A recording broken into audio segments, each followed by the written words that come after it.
passionné de crypto qui est passé de zéro à millionnaire. La journée que tu as vu pas mal de chiffres dans le compte, c'est arrivé quand, ça? 2021, quand le Bitcoin est parti du crash du COVID autour d'à peu près 4 000 $ à 69 000. Tu as tout retiré, toi, tes placements. Tu as zéro regret, là. Zéro. Le plus bas que ça baisse, c'est une plus grande opportunité pour moi. Généralement, un marché baissier dans la crypto, ça dure environ 12 mois. Fait que là, on a topé en octobre. On s'attendrait que ça serait autour d'octobre 2026, le fameux bottom de Bitcoin. Quand les gens achetaient à 15 000, puis c'est vendu à 126 000, c'était 800 % d'augmentation. C'est une sacrée passe, là. Ça va-tu se refaire, ça? Alex Doyon, un passionné de crypto. Salut. Comment ça va? Troisième visite. Un Beauceron. Yes. Sainte-Marie-de-Beauce. Exact. Je répète ça, c'est parce qu'il y en a qui n'étaient peut-être pas là en décembre ou en janvier.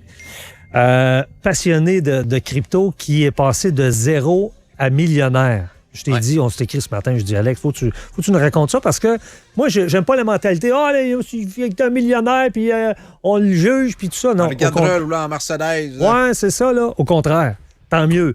Tu réussis, puis ce qui est le fun, c'est que tu partages ta passion, puis tu souhaites que les gens qui s'abonnent, entre autres, à ton club, là, on en parlera tantôt, qui fassent un peu ton trajet, puis qui fassent de l'argent. T'as passé de zéro à millionnaire. La journée que tu as vu pas mal de chiffres dans le compte, c'est arrivé quand, ça?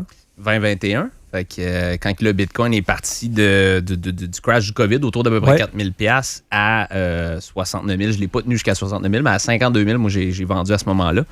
Puis c'est là que j'ai vu qu'il y avait 7 chiffres dans le compte, là. OK. Puis pourquoi tu as vendu à 52? Mes indicateurs techniques me disaient de vendre, puis quand Bitcoin part de 4 000 à 52 000, tu fais les maths, tu te dis, OK, à un moment donné, ça va arrêter cette affaire-là. Tout ce qui monte finit par redescendre, pas juste dans le crypto, mais dans les marchés traditionnels aussi. Puis dans la bull run précédente, Bitcoin était passé de... Moi, je l'avais vu de 1 500 $ à 20 000 $. Puis, souviens-toi, je n'avais parlé... oui, tu avais vendu à 3 4 000, je pense, hein? J'avais pas vendu. J'avais jamais vendu. Fait que moi, j'ai vu mon portefeuille passer d'une coupe de 6 chiffres à revenir quasiment à mon point d'entrée. Fait que j'ai dit, c'est pas vrai, je vais me faire avoir une deuxième fois. Fait qu'à 52, j'ai vendu. Je l'ai vu monter à 69. Tu peux tout le temps dire, j'aurais pu faire un peu plus, mais... super confortable. Mais tu avais assez de zéro dans le compte en banque. J'étais super confortable avec ça. Et là, toi, tu étudies tout le temps les cycles, là, puis là, est-ce que le cycle qu'on était en train de vivre, je suppose, puis tu l'as expliqué, s'ils n'étaient pas là en décembre, tu as tout retiré, toi, tes placements? En octobre. OK, en octobre. En octobre. À 115 000 en moyenne, le Bitcoin que j'avais acheté à 19 22 000, à 20 000 de moyenne à peu près en 2022. Puis tu t'en es pas gardé, puis là, tu vas nous l'expliquer, tu t'en es pas gardé un peu en disant, ben là, si je vends à 115, mais s'il remonte à 140... Parce que tu avais des indications, toi, qui... J'avais trop d'indicateurs techniques, puis mon argent était fait. Il y a un moment, à un moment donné, ça s'appelle être greedy, là, d'en vouloir tout le temps un petit peu plus. Puis des fois, de faire un petit 20-30 % ou 20 % de plus, ça paraît gros, 20 % dans le monde traditionnel, mais dans la crypto, c'est pas gros. Mais de faire un petit 20 % de plus, mais de risquer...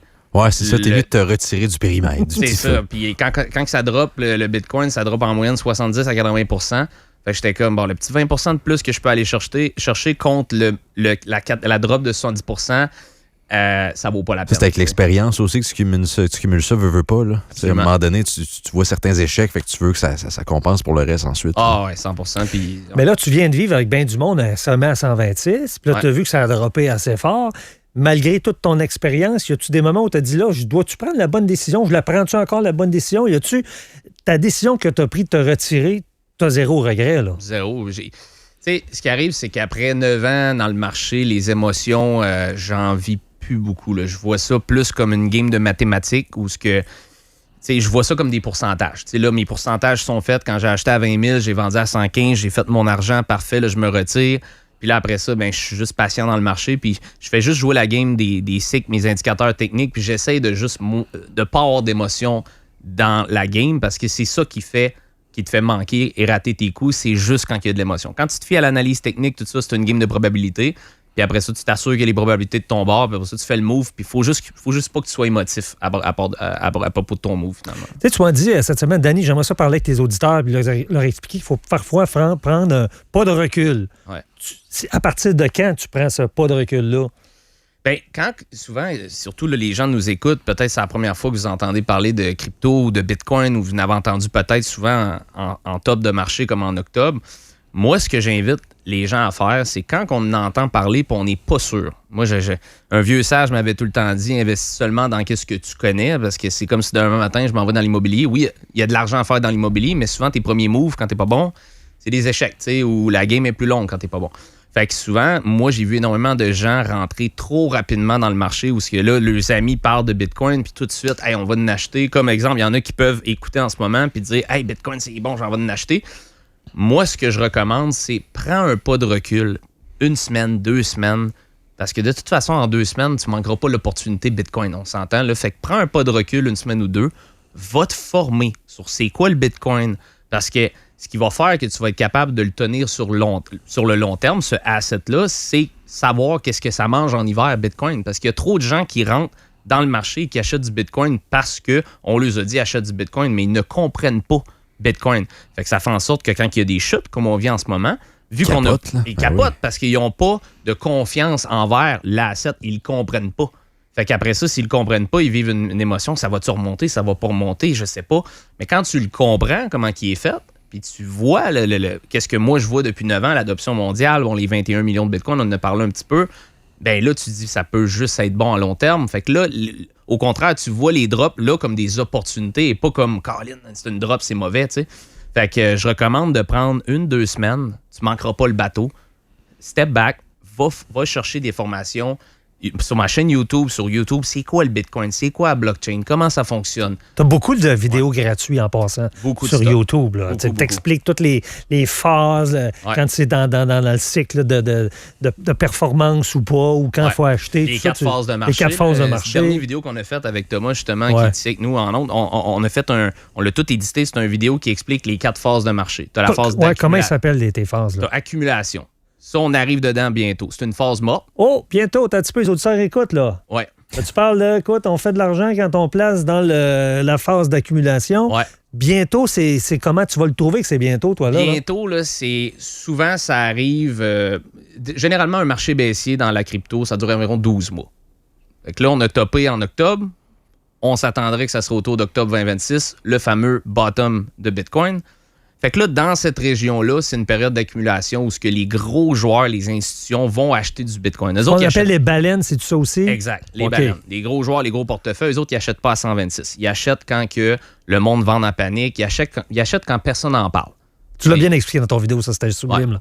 Tu dis TVA, quand TVA en parle, c'est là vous vendez. Exact. Moi, je me souviens quand il était dans le coin de 20 000, le monde capotait. Ça va crasher à zéro, cette affaire-là. On ne sait pas ce que ça s'en va. Puis le monde capotait. Là. Ça va revenir, ça. Là. Ça va crasher à zéro. Là. On s'approche. Là. Aussitôt que je commence à en entendre un peu le quantum computer, là, quand on va entendre parler de... Informatique quantique, là, ils vont percer la blockchain, c'est ça? Moi, j'entendais parler de ça en 2022 dans les bas. Là. Fait que quand ça commence à revenir, les bitcoins à zéro, les computers, les quantiques, toutes les mauvaises nouvelles, c'est voulu. C'est pour créer de la panique, pour que le monde vende en perte, puis eux peuvent accumuler finalement à rabais. C'est là que quelqu'un comme moi qui commence pourrait voir l'opportunité.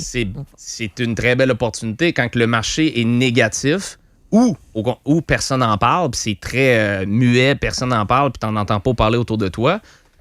C'est là qu'il faut t'achètes finalement, parce que c'est pas quand c'est à 126 000 puis là tout le monde en parle. C'est généralement des moments comme ça, il faut que tu sortes des marchés.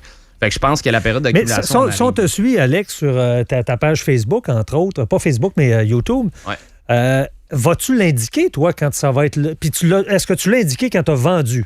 Oui, parce qu'on l'a su sur ton YouTube. Même 2 mois d'avance. Fait que dans le fond, même au mois d'août et septembre, tu disais... Je disais, moi, en octobre, je tire la plug parce que c'est mon fameux 35-12. Là, fait que j'avais mes indicateurs techniques, puis j'ai dit en octobre... Je savais pas c'était où qu'on allait topper. Ça aurait pu être 143, 126, 122, 128. J'ai aucune de ça, personne qui le sait.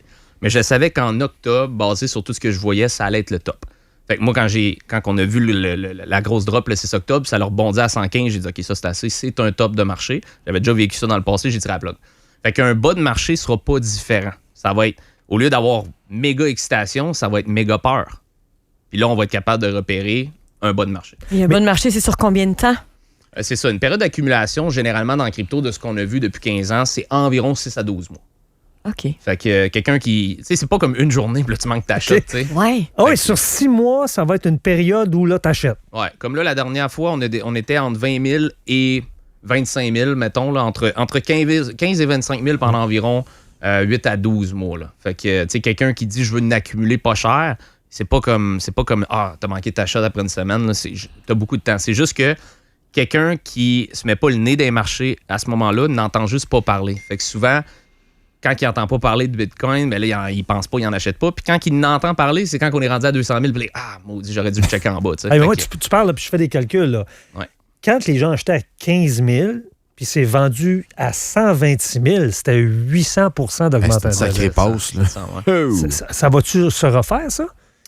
De mes calculs, ça va toujours en descendant. OK. Parce que là, le market cap, qui est le nombre d'argent dans Bitcoin, est toujours, dans le fond, c'est toujours de plus en plus gros à chaque cycle, donc beaucoup moins volatile. C'est comme l'or, la raison pourquoi l'or ne fera pas des 800% dans un cycle, c'est à cause de sa grosseur. Tu sais, pour faire x7, ça prend du cash là, pour faire un x7 sur un asset comme ça.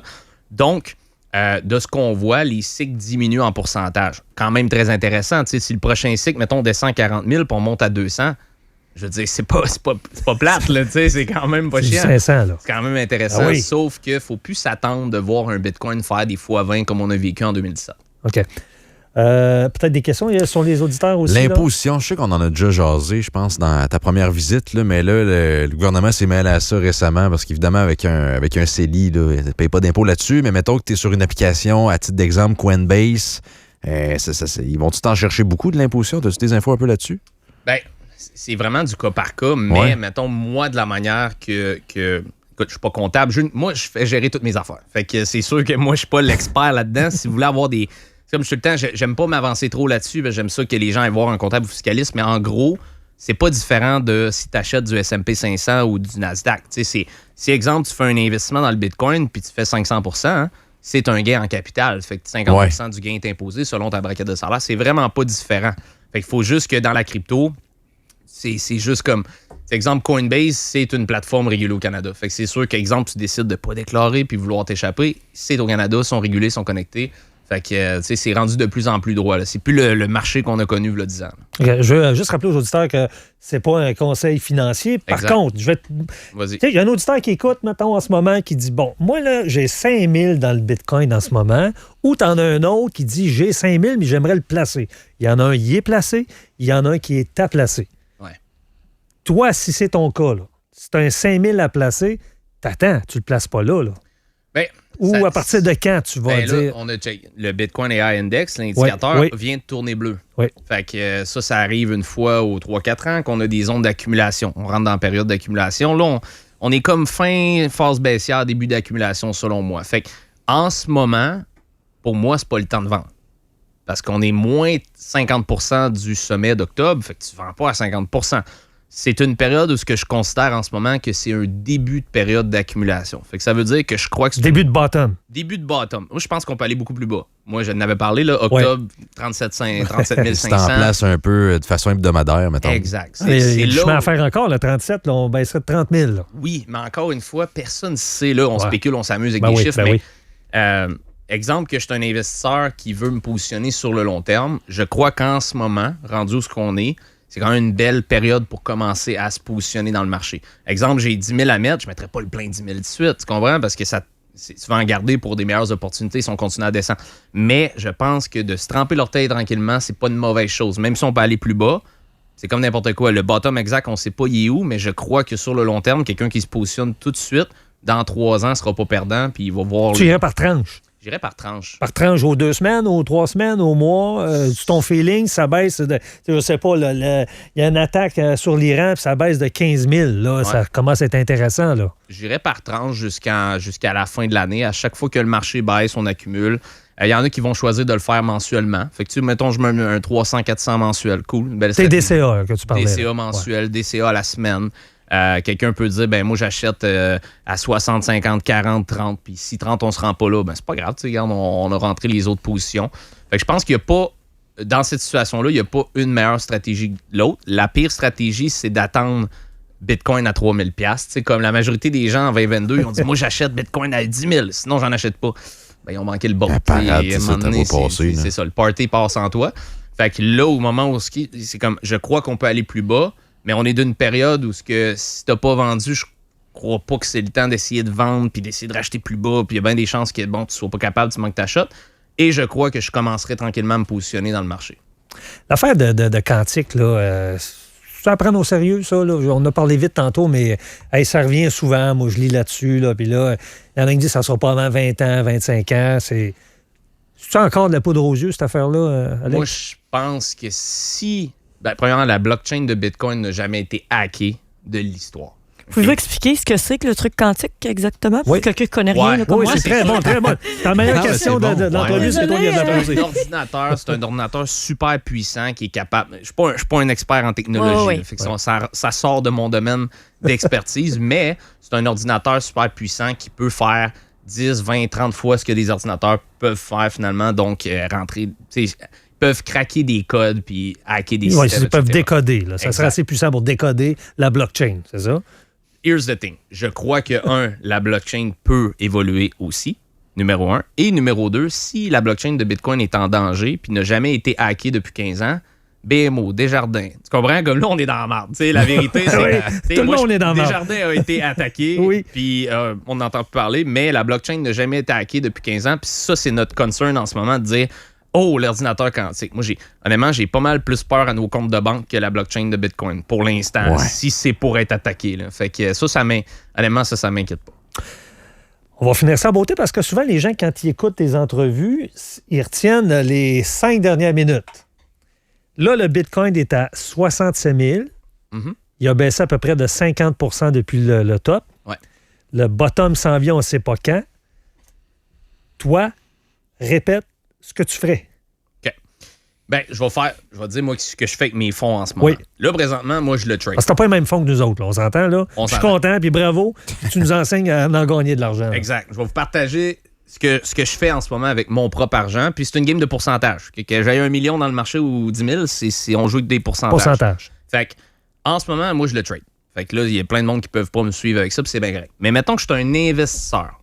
En ce moment, c'est bon de commencer à se positionner dans le marché. Ce qui veut dire, exemple, j'ai 100 000. Est-ce que c'est bon de commencer à mettre un 10-20 dans le marché là pour se tremper un orteil dans le marché? Je pense que c'est une bonne chose avec un Bitcoin à 50 % de rabais. Maintenant, la fameuse stratégie du 35-12 nous amène avec un bottom de Bitcoin en octobre 2026. Fait que le plan, moi, c'est simple, c'est que plus que le Bitcoin va descendre jusqu'à octobre 2026, moi, je vais accumuler. À chaque grosse drop que je vois, que normalement de peur... C'est combien de drops pour toi, là? C'est 5 000, 10 000? De 90 à 60 là, qu'on parlait, puis mettons de 60 à 50. Tu sais, des gros chiffres ronds psychologiques. 60 à 50, 50 à 40, 40 à 30 si on l'a, je peux...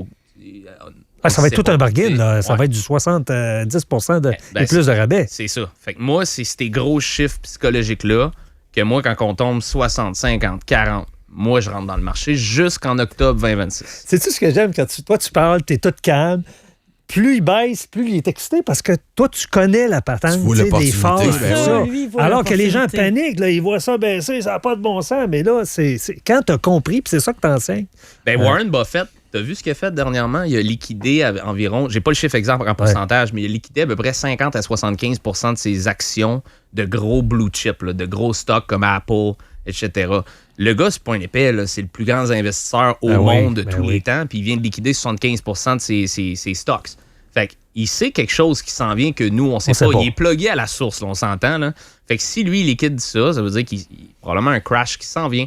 Mais la raison pourquoi Warren Buffett, c'est le meilleur investisseur sur la planète Terre, c'est qu'il est liquide au moment que c'est le temps d'être liquide. Il achète tout le monde dans la rue. Quand on appelle ça « the blood is in the street », quand le sang est dans la rue, lui, il est liquide, il achète tout le monde qui veut sortir. Tu comprends? Fait que la raison pourquoi je suis excité en ce moment, c'est que je suis liquide, puis le plus bas que ça baisse, c'est une plus grande opportunité pour moi.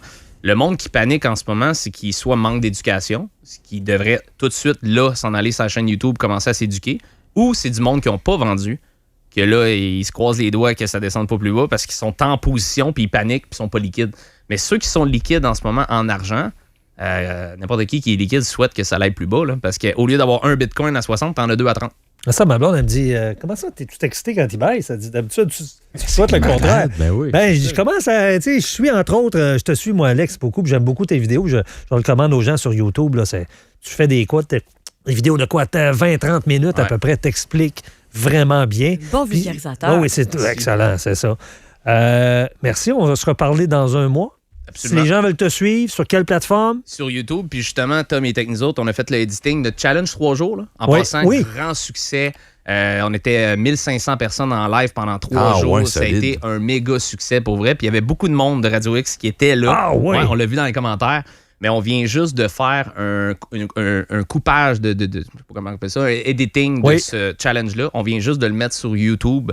Il n'est pas mis sur YouTube, pas vrai. Tu viens de finir de le couper, puis il va être sur YouTube. Fait que ceux qui veulent réécouter le challenge, c'est environ 4 heures de formation qu'on a coupé, puis il va être sur YouTube dans les prochaines journées. Tu entends parler de tes chroniques quand tu viens à Radio X? 100%. Tu as du monde qui t'écoute à Québec? Ouais. Même sur partout, là, sur radiox.com. Merci beaucoup. On se reparle dans un mois. Yes, merci. Salut, à toi. bye.